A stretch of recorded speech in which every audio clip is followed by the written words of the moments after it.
And thanks for staying with us here on The Pulse. There's a need for us to talk about the demonstration which is happening tomorrow. Lawyer Martin Kpebu says he's leading the preko Reloaded demonstration in protest against the harsh economic times in which we find ourselves. He's also asking President Akufo-Addo to resign.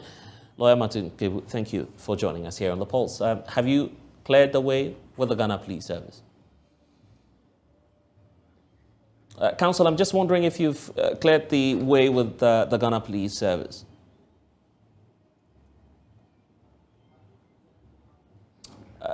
Can you hear me, sir?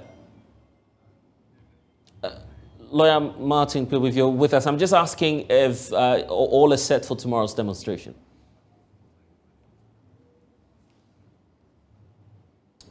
We're still having some challenges there. He was mobbed by a group of policemen dressed to combat rioters. They kicked him in the back, stomach, chest, and was hit multiple times with the butt of an AK-47 rifle and left him with life-threatening head injuries. Worst of it, there's still no justice for him years on, but this is not stopping JoyNews' Latif Idris. He's vowed not to actually help his colleague journalists to stay safe whilst they perform their duties. He's leading the campaign to equip journalists in Ghana against brutalities. More in the following report shortly. We'll bring that to you. But Lawyer Martin Kpebu is joining us again. Counsel, thank you. I'm just asking, I was asking earlier if you've cleared the way with the Ghana Police Service and if all is set for tomorrow's demonstration. Yes, Mr. Sogah, all is clear for Saturday. Yeah, it's really exciting, right? That in actual fact, the response has been overwhelming. Okay, there's so much overwhelming response from the ordinary citizens. We sent our advanced team to the markets, Nima, Adabraka, etc., to conscientize the people, to give them notice about the meeting. And I tell you, their response has been overwhelming. They all emphatically agree. I mean, let me correct it. Most of them agree that the president has to step down. I tell you, Mr. Sogah, that is it. And I hope you've seen the research done by Global Info Analytics, also confirming that majority of Ghanaians want the president to step down. You're being criticized now of leading a campaign that will lead us into a constitutional crisis. The fact that if the president leaves office now, we're going to go through another political turbulence. Why not ask the man to stay and ask him rather to fix our challenges? No, but Mr. Sogah, it's at 6 years. President Akufo-Addo has had 6 years and he's not been able to pull a trick out of the hat. No, he's not been able to do it. Remember, he had said he was going to do it in 18 months. That's 1.5 years. Yet 6 years down the line, he's still singing the same song. Yes, I'll fix it. I got it. I can fix it. So when is he going to fix it? In the remaining 2 years? No, please. And those who are saying constitutional crisis, that's not it. Rather, the Constitution has laid the way clear that when he lives with Vice President Bawumia, the Speaker should come into office for just 3 months. So the Speaker would superintend over the affairs of the nation while the EC organizes fresh elections quickly, and then we have a new president. And precisely so, I guess that's where we may have some challenges. The EC itself carrying out some reforms ahead of the major elections in 2024. They talk about the constitutional instrument, which has been laid before Parliament already, trying to do some reforms with the use of the Ghana card and the continuous voter registration exercise. You agree that the electoral management body may not be ready for us in the next 3 months if indeed the president heeds your call that he needs to step aside? Well, Mr. Sogah, let's cross the bridge when we get there. If the Electoral Commission says they can't organize election in 3 months, they know what to do. The Constitution makes provision, okay? So let's just take it one at a time. We can't say that just because the EC supports the president, then they can come out and say, oh, we can't do it in 3 months. Yes, that doesn't mean the president does not have to resign, please. Yeah, let's not use the EC's alleged unpreparedness as a reason to stall the resignation. The call for the resignation is very clear. Citizens are very clear that they want the president to resign, and so we pray His Excellency to heed the call. Lawyer Martin Kpebu, is it your conviction that the Akufo-Addo administration is broken beyond repair? Don't you have any form of hope left in this government? Nothing at all. There's no more hope. Look, the hope has long since vanished. From January, this currency has been tumbling and tumbling, except once in a while, year to date, maintained its stability. At that apart, the currency has been tumbling. And look, Mr. Sogah, it's interesting there. They said karma is the B word, are not completed. Our currency, it's interesting. In 2014, when we had similar problems, somebody who is close to government now had the effort to say that even in Afghanistan, their currency was more stable than us. Today, the Taliban are in charge of Afghanistan, and their currency still is more stable than ours.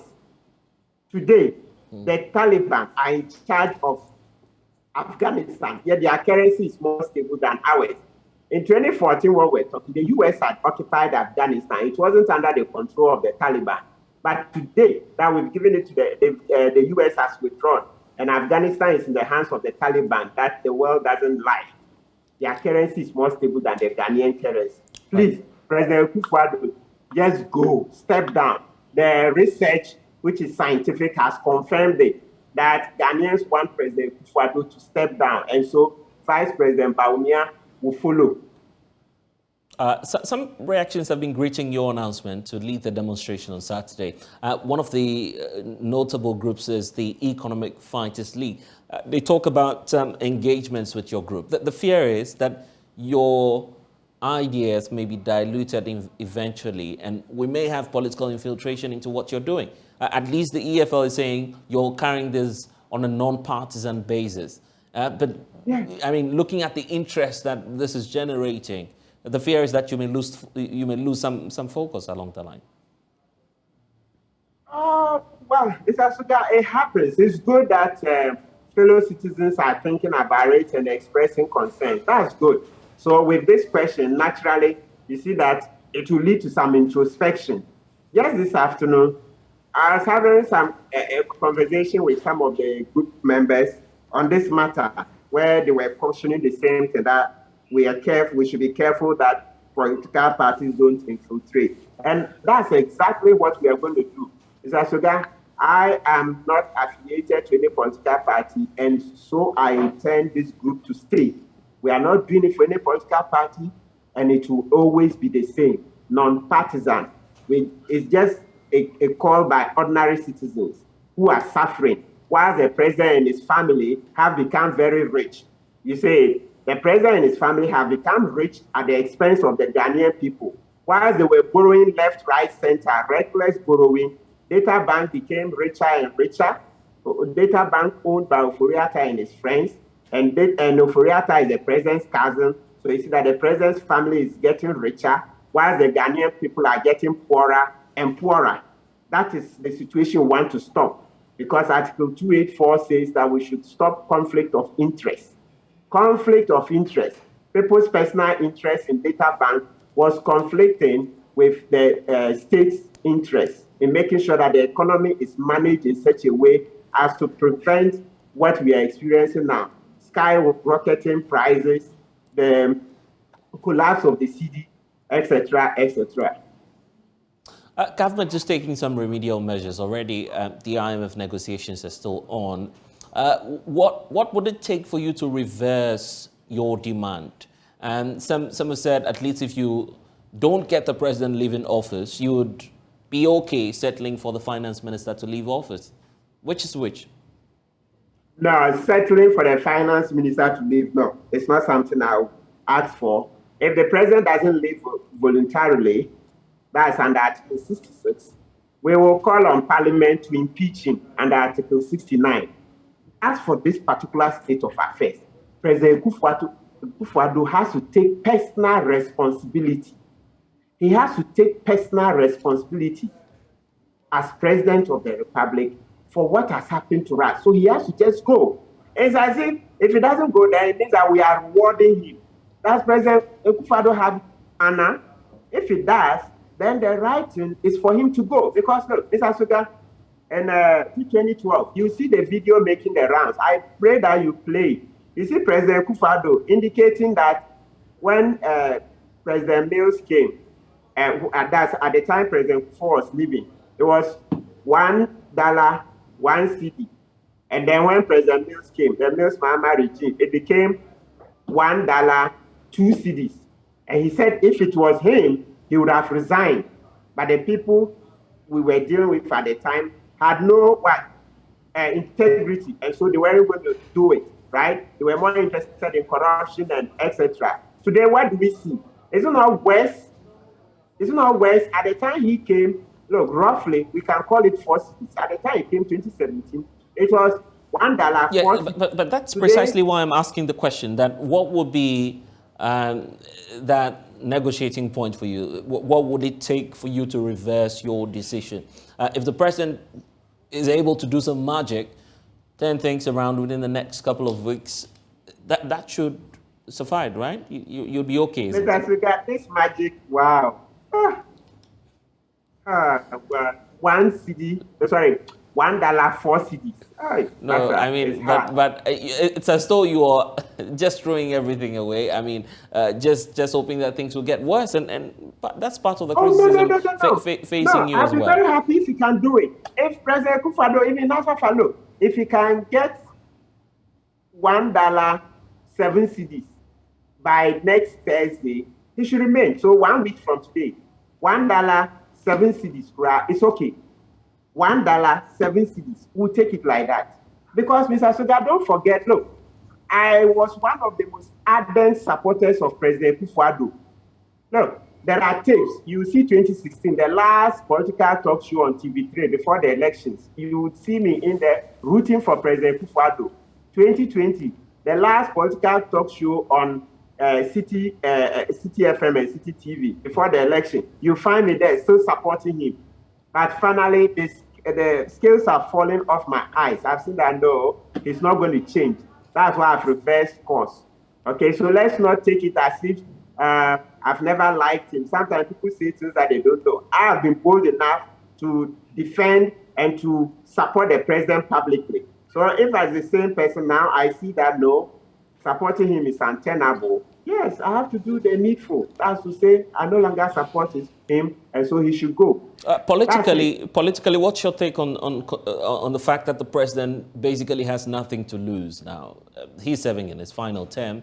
The Constitution will not permit him to run for office again. Mr. Sogah, the president has everything to lose. Number one, his honor, integrity have been shredded to pieces. So he has a last opportunity to redeem himself or forever go down in history as a president who never ruled with any integrity, with any sense of honor. That's it. That's it. So he will have a very bad legacy. And the legacy is important. It's not just about enjoying the perks of the office, the V8, he's driving around 40 V8s on one journey and all that. No, he has to do something to leave a legacy. What is the legacy we are going to leave? That here was a president who was bathing in the skies whilst the citizenry were hungry and dying. Here was a president who was driving in V8s whilst the citizens couldn't afford 3 meals a day. Here was a president who was driving in V8s whilst the citizens couldn't afford medication and rent. Here was a president enjoying all these luxuries whilst the citizens couldn't afford rent, which he had promised to pay for them. I mean, come on. The president ought to do something. Let's wrap up on this hypothetical note. I'm about to draw this scenario just to see what you would do in such a case.